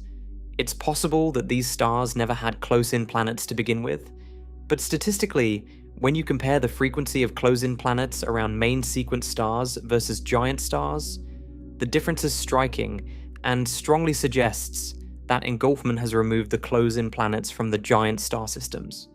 There's also the case of BD plus 48 degrees 740, a first ascent red giant star studied by a team of astronomers in 2012. Spectroscopic analysis revealed that this star has an unusually high abundance of lithium, well above the expected limit for evolved stars. The star also has a surviving planet of about 1.6 Jupiter masses in a highly eccentric orbit, an unusual configuration for a planet around an evolved star. The researchers proposed that both anomalies could be explained if the star had recently ingested a second planet that once occupied a closer orbit. The consumed planet would have enriched the star's surface with lithium, and the gravitational disruption from the engulfment event could have kicked the surviving planet into its elongated orbit. The chemical evidence of that meal is still visible in the star's atmosphere. Then there's the remarkable case of Kepler-56, a red giant star observed by NASA's Kepler Space Telescope. This star has two known planets, both in relatively close orbits, but measurements of the system's dynamics, particularly the precise timing of planetary transits across the star's face, show that these planets are spiraling inward due to tidal interactions with the star. They're losing orbital energy and falling closer to the star with each orbit. The process is slow by human standards, imperceptible from one year to the next, but inexorable over millions of years. Calculations suggest that the inner planet will be engulfed by the star within about 130 million years, and the outer planet within about 155 million years. We're watching a planetary system in the process of being consumed. The planets are doomed, sentenced by the laws of physics to a future inside their star. But the process is slow enough that we can observe it unfolding and make predictions about when engulfment will occur. It's like watching a slow-motion catastrophe unfold across millions of years, playing out in real time before our telescopes. These observations confirm what theoretical models have predicted for decades. When a star becomes a red giant, its planetary system is transformed. Close-in planets are engulfed. More distant planets have their atmospheres stripped, their surfaces melted, their orbits disrupted. The peaceful, stable system that existed for billions of years is dismantled by the very star that created and sustained it. The star that gave its planets warmth and light, that provided the energy for any life that may have developed, eventually turns on those worlds and destroys them. There's something deeply unsettling about this. A solar system is not just a random collection of objects. It's a system, a set of bodies that form together from the same cloud of gas and dust, that have orbited together for billions of years, that have gravitationally influenced each other in subtle ways over eons. The star and its planets are connected. They have a shared history, and the star's final act is to destroy the very worlds it brought into existence.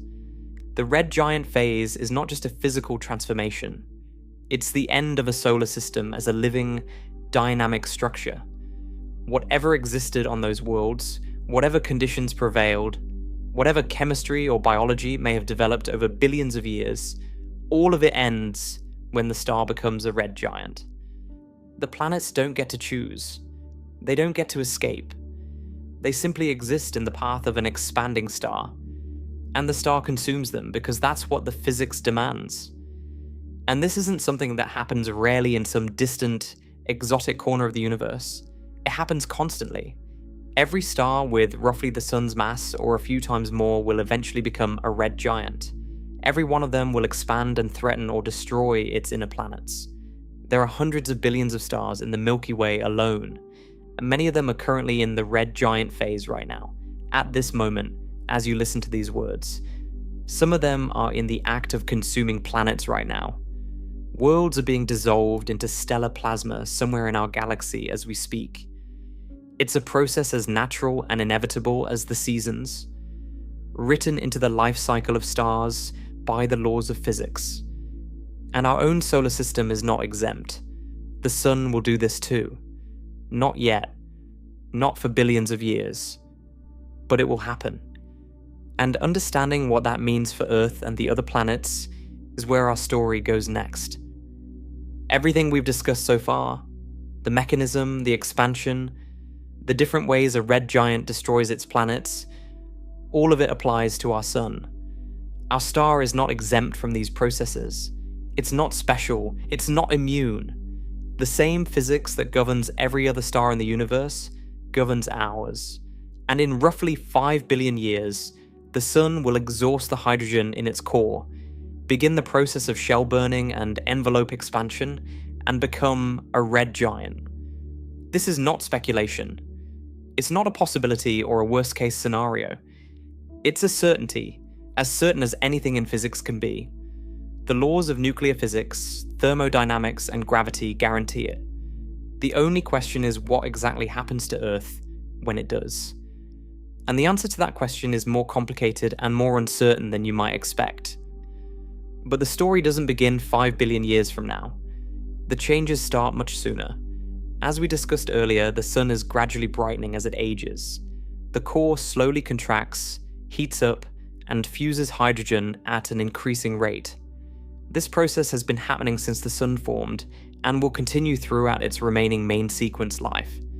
Today, the sun is about 30% brighter than it was 4.5 billion years ago when it first ignited. In about 1 billion years, the sun will be roughly 10% brighter than it is today. That might not sound like much, but for Earth's climate, it's devastating. A 10% increase in solar luminosity will push Earth's average temperature high enough to begin a runaway greenhouse effect. The oceans will start to evaporate. Not all at once, but gradually over millions of years, more and more water will enter the atmosphere as vapor. Water vapor is itself a powerful greenhouse gas. It traps heat, which causes more evaporation, which traps more heat. The cycle feeds on itself. Eventually, so much water vapor accumulates in the upper atmosphere that ultraviolet radiation from the sun breaks the water molecules apart into hydrogen and oxygen. The lightweight hydrogen atoms escape into space, lost forever. The oxygen combines with surface rocks through a process called oxidation. Over hundreds of millions of years, Earth loses its oceans entirely. The water that made life possible, the water that has been cycling through the planet's systems for over 4 billion years, will be gone. By about 1.5 to 2 billion years from now, Earth's surface temperature will climb to a point where complex life becomes impossible. The oceans will be largely gone. The atmosphere will be thick with carbon dioxide and water vapor, creating a crushing greenhouse effect. Earth will start to resemble Venus, a scorched, barren world wrapped in a suffocating atmosphere. Simple microbial life might persist in underground pockets or in polar regions for a while longer, but eventually even the hardiest extremophiles will be overcome.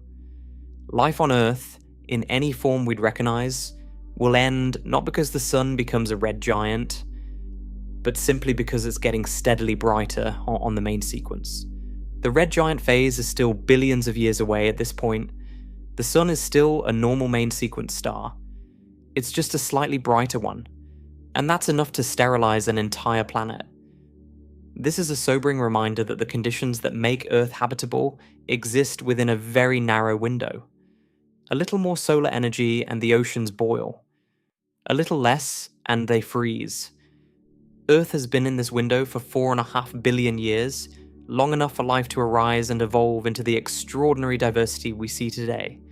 But the window is closing, slowly, imperceptibly on human timescales, but inevitably on cosmic ones. Now let's jump ahead to the main event. Roughly 5 billion years from now, give or take a few 100 million years depending on the models and assumptions used, the sun will exhaust the hydrogen in its core. The process we described in detail earlier will begin. The inert helium core will contract. Hydrogen shell burning will ignite. The outer layers of the sun will begin to expand.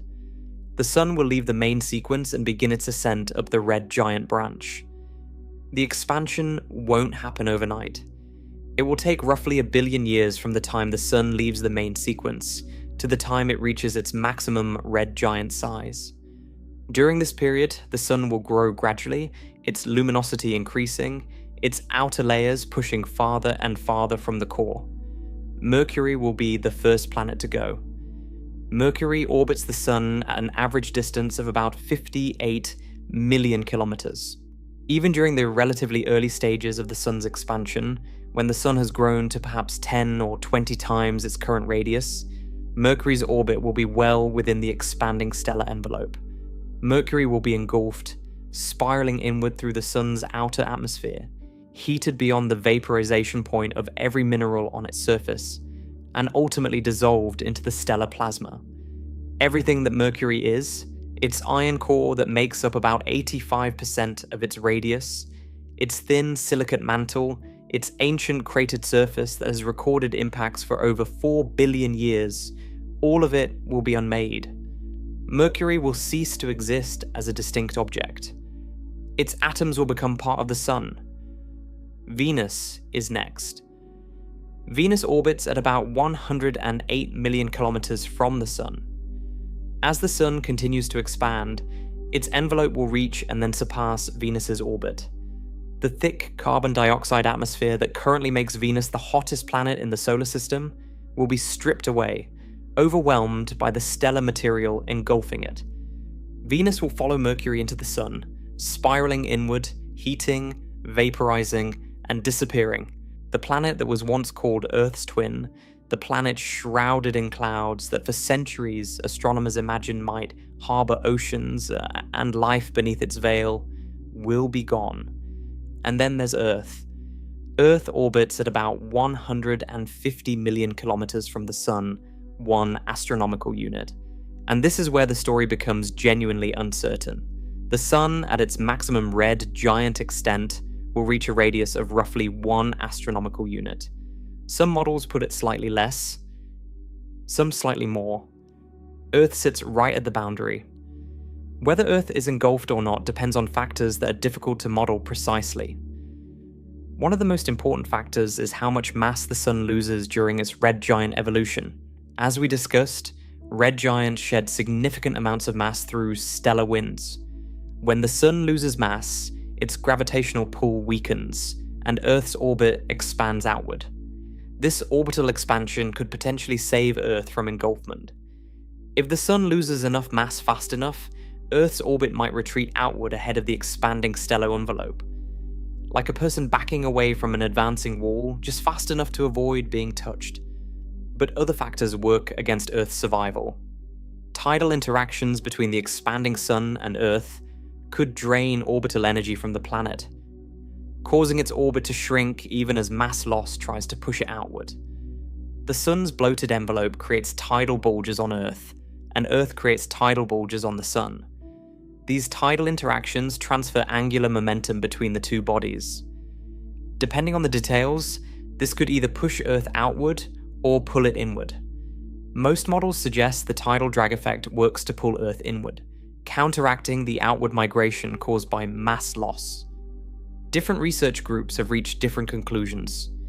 Some models, like those published by Klaus-Peter Schroeder and Robert Conan Smith in 2008, concluded that Earth will be engulfed by the Sun during its red giant phase. Their models showed that even accounting for mass loss and the resulting orbital expansion, tidal drag wins. Earth spirals inward and is consumed. Other models are more optimistic. They suggest that if the Sun loses mass at a slightly higher rate, or if the tidal interactions are slightly weaker than assumed, Earth might just barely survive. It would orbit as a scorched, airless rock on the very edge of the Sun's expanded atmosphere, baked by temperatures that would melt its surface into a global magma ocean. But surviving engulfment, even if it happens, is not the same as surviving in any meaningful sense. By the time the Sun reaches the red giant phase, Earth will have been dead for billions of years. The oceans will have been gone for over 3 billion years. The atmosphere will have been transformed beyond recognition. The surface will be a barren, scorched wasteland. There will be no life, no water, no air, nothing recognizable. Whether this dead husk of a planet is swallowed by the sun or barely escapes doesn't matter for life. Life on Earth will have ended billions of years earlier. The question of Earth's engulfment is scientifically interesting, but it's not existentially important in the way it might seem. The real end for Earth as a living world comes much sooner, from the steady brightening of the sun on the main sequence, not from the dramatic expansion of the red giant. But what about the outer solar system? While the inner planets are being destroyed, the outer planets tell a very different and in some ways more interesting story. As the sun expands and its luminosity increases by thousands of times, the habitable zone, the region where temperatures are right for liquid water, migrates outward. During the sun's main sequence life, the habitable zone has been centered roughly on Earth's orbit.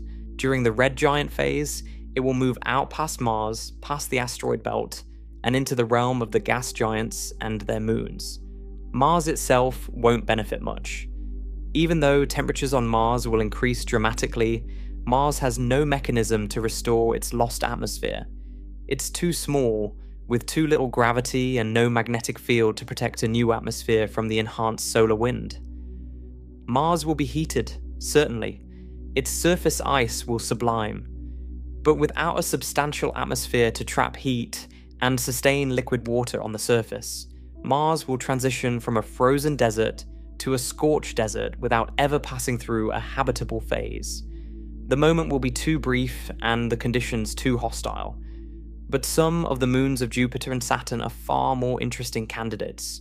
Europa, Jupiter's icy moon, has a global ocean of liquid water beneath a thick crust of ice. The ocean exists today because of tidal heating from Jupiter's gravity, not from solar energy. But during the red giant phase, the dramatically increased solar luminosity will add additional energy. The ice crust might thin. The ocean might become more accessible to the surface. For a period of perhaps several 100 million years, conditions on Europa could become more favorable for whatever chemistry or biology might exist in that subsurface ocean. Titan, Saturn's largest moon, is perhaps even more intriguing. Titan currently has a thick nitrogen atmosphere and lakes of liquid methane and ethane on its surface. Its surface temperature is about negative 179 degrees Celsius, far too cold for liquid water.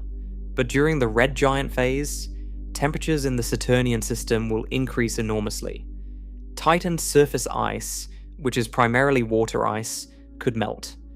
For a brief window of perhaps a few 100 million years, Titan might have liquid water on its surface alongside its existing complex organic chemistry. Imagine what that world might look like. The thick orange haze that currently shrouds Titan would thin and shift as the atmosphere heated. The methane lakes of Kraken Mare and Ligeia Mare, currently pools of liquid hydrocarbons sitting on frozen water ice bedrock, would warm and evaporate, their methane boiling off into the atmosphere. But as the methane departed, the water ice beneath would begin to soften and melt, forming pools and then seas of liquid water in the basins that once held hydrocarbon lakes. The complex organic molecules that currently rain from Titan's atmosphere, tholins and other carbon-rich compounds created by ultraviolet radiation breaking apart methane and nitrogen, would dissolve into these warm waters. You'd have a world with a thick atmosphere, liquid water, and a rich soup of organic chemistry delivered directly into that water from the sky. The combination of liquid water, organic molecules, and a thick atmosphere with energy from the expanded sun could create conditions that are at least theoretically favorable for life. It would be temporary, a window measured in hundreds of millions of years rather than billions. But it's worth noting that life on Earth arose within a few 100 million years of conditions becoming suitable. If simple life could develop on Titan during this brief window, it would represent a remarkable passing of the torch. Life emerging in the outer solar system just as the inner solar system dies. Enceladus, Saturn's small moon with its geysers of water ice, would also be affected. The increased solar energy might enhance the activity of Enceladus's subsurface ocean.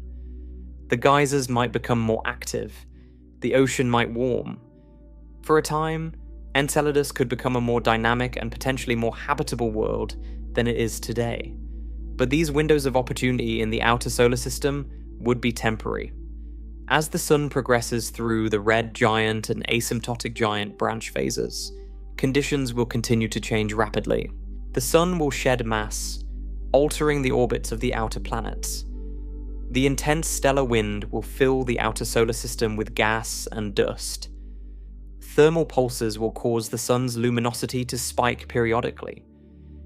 The environment will be unstable and unpredictable, not the kind of steady, reliable energy source that life on Earth enjoyed for billions of years. Eventually, the Sun will reach the end of the asymptotic giant branch. It will have shed roughly half its mass through stellar winds over the course of the AGB phase.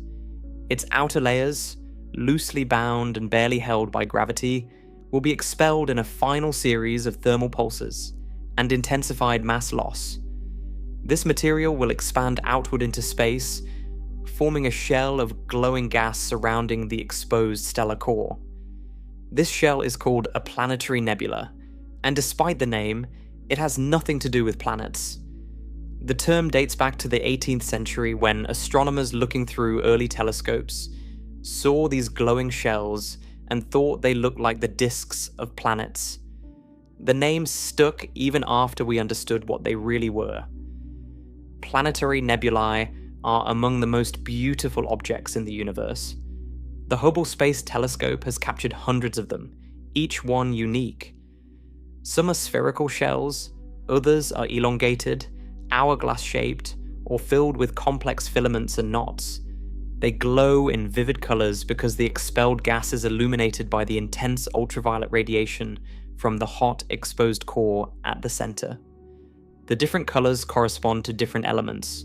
Oxygen glows green and blue, hydrogen glows red, nitrogen glows red, orange. The nebula is a chemical tapestry, displaying the elements that were created and processed inside the star over its entire lifetime. This material, the gas and dust expelled by the dying star, doesn't just dissipate into nothing. It enriches the interstellar medium, the thin gas that fills the space between stars. The carbon created by the triple alpha process in the star's core, the oxygen produced by subsequent helium fusion, the nitrogen processed through nuclear reactions in the hydrogen-burning shell, all of these elements are returned to the galaxy. They mix with the existing interstellar gas. And over millions of years, that enriched gas can collapse under gravity to form new molecular clouds, new protostars, new planetary systems. The elements that were forged inside the red giant become the raw materials for the next generation of stars and planets. This is one of the most profound aspects of the red giant process. It's not just destruction, it's recycling. It's the universe's way of spreading complexity. Hydrogen and helium go in. Carbon, nitrogen, oxygen, and other elements come out. Each generation of stars produces heavier elements that are dispersed by stellar winds and nebulae, enriching the interstellar medium and providing the ingredients for more complex chemistry in the next generation. After the nebula has been expelled, what remains at the center is the exposed core of the star. For a star like the Sun, this core is made primarily of carbon and oxygen, compressed to extraordinary density by the weight of the layers that once sat above it. Now those layers are gone, expelled into the nebula. The core is left bare, a small, intensely hot object about the size of Earth, but with roughly half the mass of the original star, packed into that tiny volume. This is a white dwarf. A white dwarf is one of the densest objects in the universe. A teaspoon of white dwarf material would weigh about 5 tons on Earth. The density is roughly 1,000,000 times the density of water. The white dwarf is incredibly hot when first exposed, with surface temperatures of over 100,000 degrees Celsius. It glows with a fierce blue-white light, hot enough to ionize the surrounding nebula and make it glow. But the white dwarf has no energy source. There's no fusion happening in its interior. The carbon and oxygen core will never reach the temperatures needed to ignite carbon fusion, roughly 500 million to a billion degrees. The sun simply doesn't have enough mass to compress the core that far.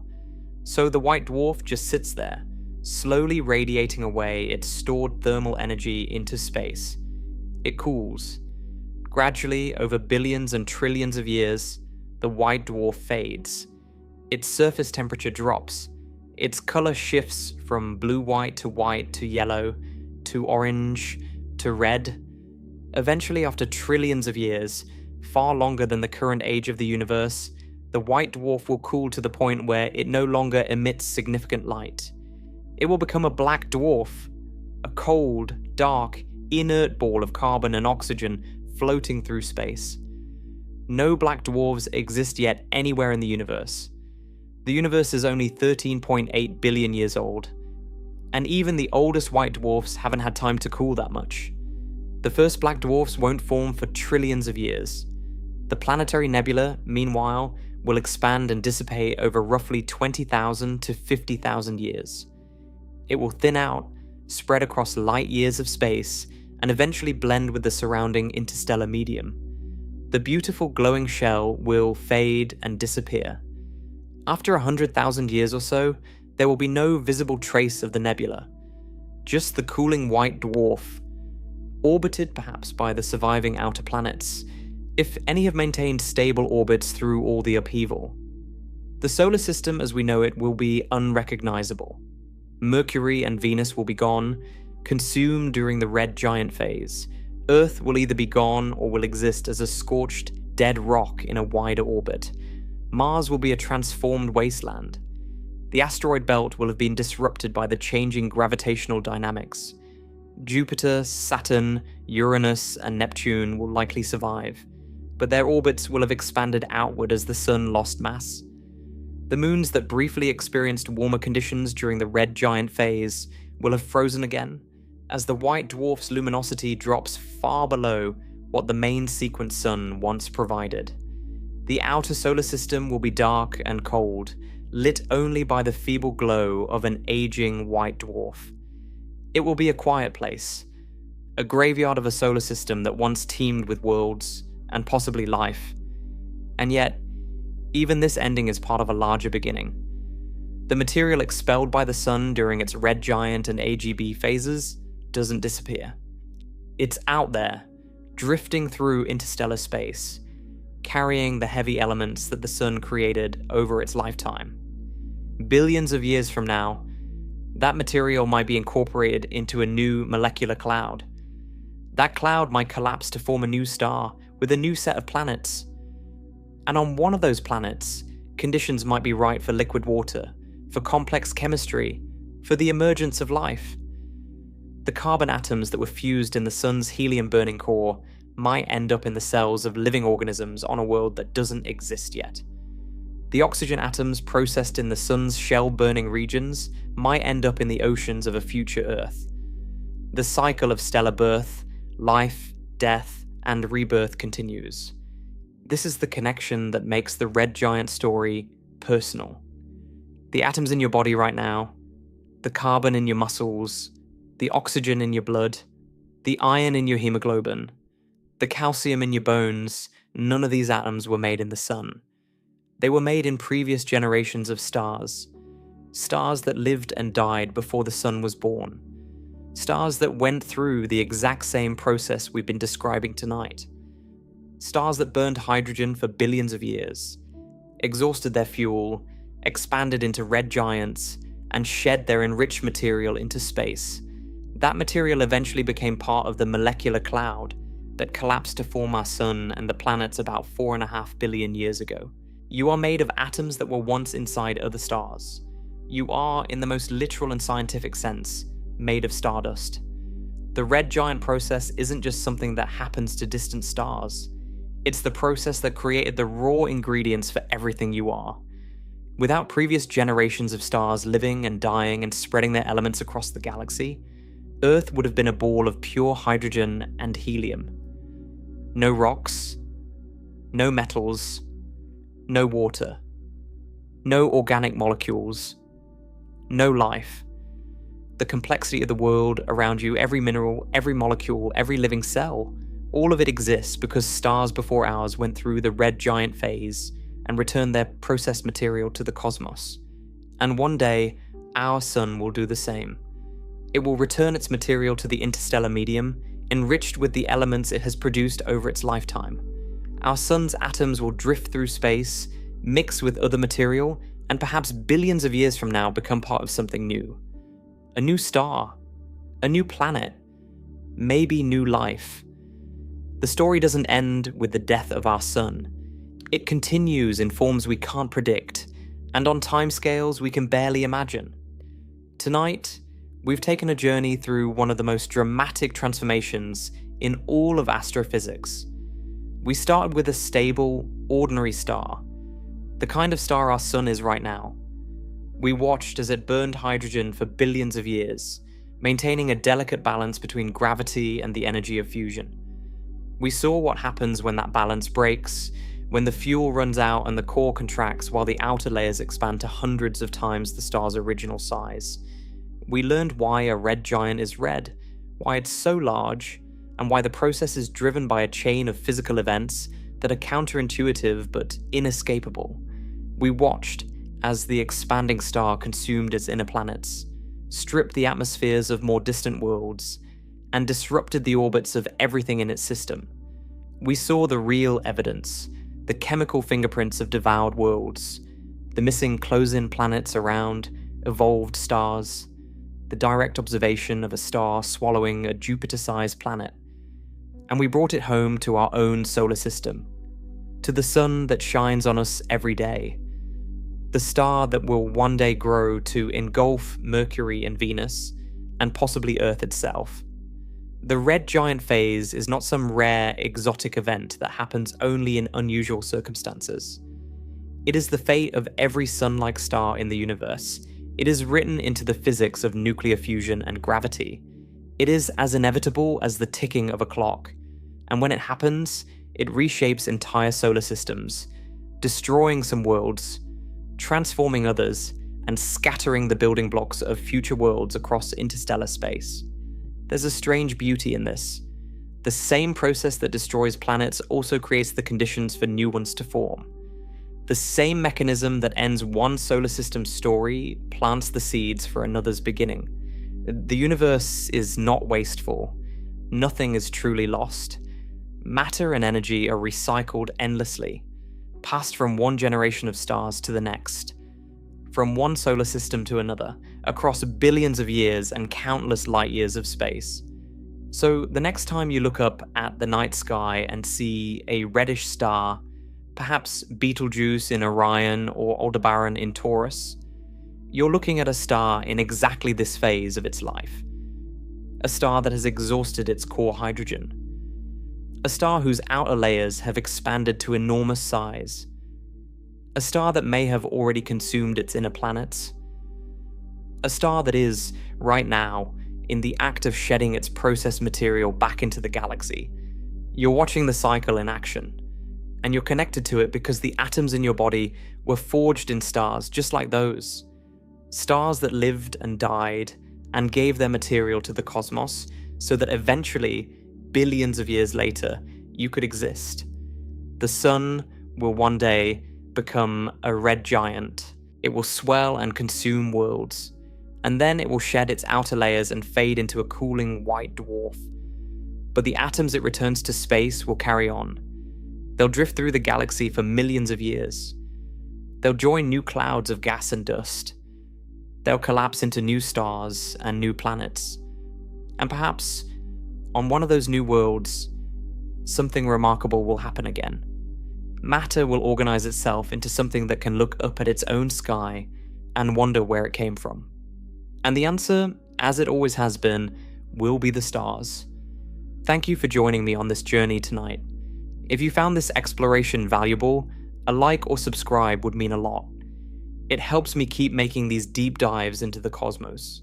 And remember, every atom in your body was once inside a star that went through the very process we discussed tonight. You are the universe understanding itself. Sleep well under the stars.